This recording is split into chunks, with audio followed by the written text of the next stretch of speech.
Hi friends, welcome to Kurinji.com. இன்னைக்கு நம்ம நாட்டுக்காயில ஒன்றான கொத்தரங்காய்.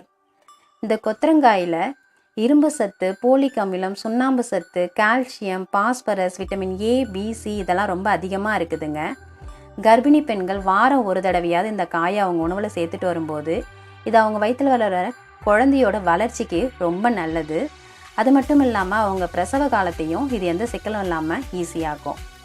இதை சுகர் பேஷண்ட்டும் பிபி பேஷண்ட்டும் தொடர்ந்து அவங்க உணவில் சேர்த்துட்டு வரும்போது அவங்களோட பிபி லெவலும் சுகர் லெவலும் கண்ட்ரோலாக இருக்குங்க. அப்பேற்பட்ட சிறந்த இந்த கொத்தரங்காயை இன்றைக்கி நம்ம பொரியல் செய்யலாம். இந்த பொரியலுக்கு நான் ஒரு 1/4 கிலோ கொத்தரங்காயை நல்லா கழுவிட்டு பொடியாக கட் பண்ணி எடுத்திருக்கேன். ஒரு வெங்காயத்தை நல்லா பொடியாக கட் பண்ணி எடுத்திருக்கேன். ஒரு காஞ்ச மிளகாயை பொடியாக கட் பண்ணி எடுத்திருக்கேன். கொஞ்சமாக கருவேப்பிலை, கொத்தமல்லி.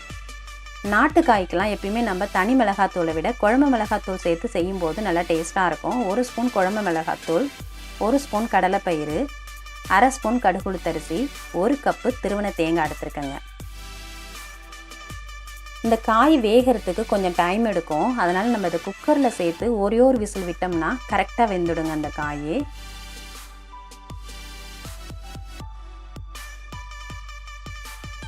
இப்போ நம்ம இதில் கொஞ்சமாக தண்ணி சேர்த்துக்கலாம். இது இந்த காய் குக்கரில் அடிப்பிடிக்காமல் இருக்கிறதுக்கு தான். 1/4 ஸ்பூன் மஞ்சத்தூளும் 1/2 ஸ்பூன் உப்பும் சேர்த்து நல்லா கலந்து குக்கரை மூடி ஒரு விசில் விட்டு எடுத்துக்கலாங்க. இந்த காயில் இருக்கிற நார் சத்து நம்ம உடம்புல இருக்கிற கெட்ட கொழுப்பை கரைக்கிறதுக்கு ரொம்ப ஹெல்ப் பண்ணுங்க. இதை டயட்டில் இருக்கவங்களாம் எடுத்துக்கிறது ரொம்ப நல்லது.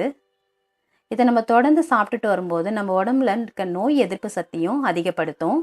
இரத்த சோகை உள்ளவங்களுக்கு இந்த காய் ரொம்ப நல்லதுங்க.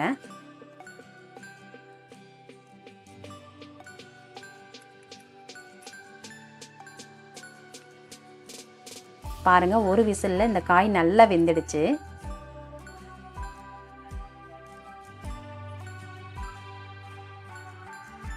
ஒரு கடாயில் 2 ஸ்பூன் அளவுக்கு நல்லெண்ணெய் ஊற்றிருக்கேன். எண்ணெய் நல்லா காயட்டும்.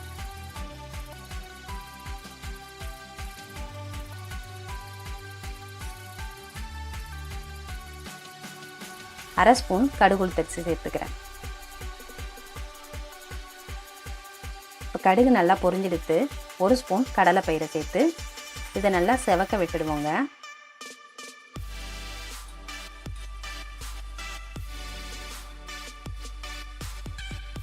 இதில் நம்ம காஞ்ச மிளகாயும் சேர்த்து நல்லா செவக்க வறுத்துக்கலாம்.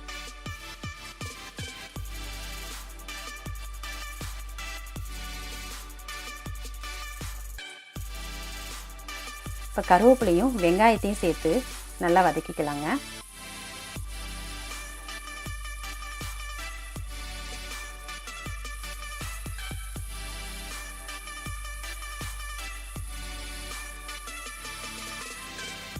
கால் ஸ்பூன் அளவுக்கு இஞ்சி பூண்டு விழுது சேர்த்துருக்கேன்.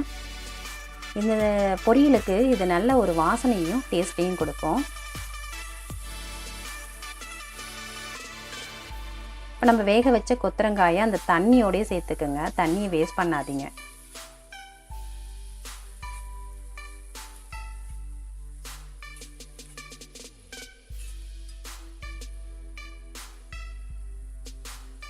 குழம்பு மிளகாத்தூள் சேர்த்துக்கலாம். உங்கள் காரத்துக்கு தேவையான அளவுக்கு கூட்டவோ குறைக்கவோ செஞ்சுக்கலாம். அதை நான் சொன்னது 1/4 கிலோ கொத்தரங்காய்க்கு நான் சொன்ன அளவு கரெக்டாக இருக்குங்க.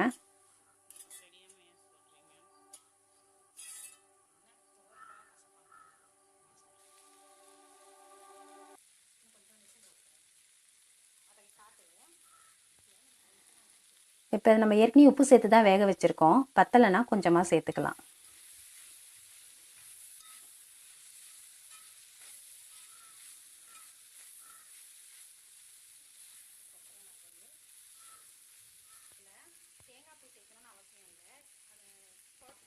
இந்த காய் கொஞ்சம் உஷ்ணத்தை கொடுக்குற காய்ங்க. அதனால் நம்ம இதில் தேங்காய் சேர்த்து சமைக்கும்போது அந்த உஷ்ணம் தணிஞ்சிரும். இப்போ தேங்காயும் கொத்தமல்லியும் சேர்த்து கிளறி நம்ம சர்விங் பவுலுக்கு மாற்றிடலாம். இந்த ரெசிபி உங்களுக்கு பிடிச்சிருந்தா லைக் பண்ணுங்கள், ஷேர் பண்ணுங்கள், சப்ஸ்கிரைப் பண்ணுங்கள். நன்றி.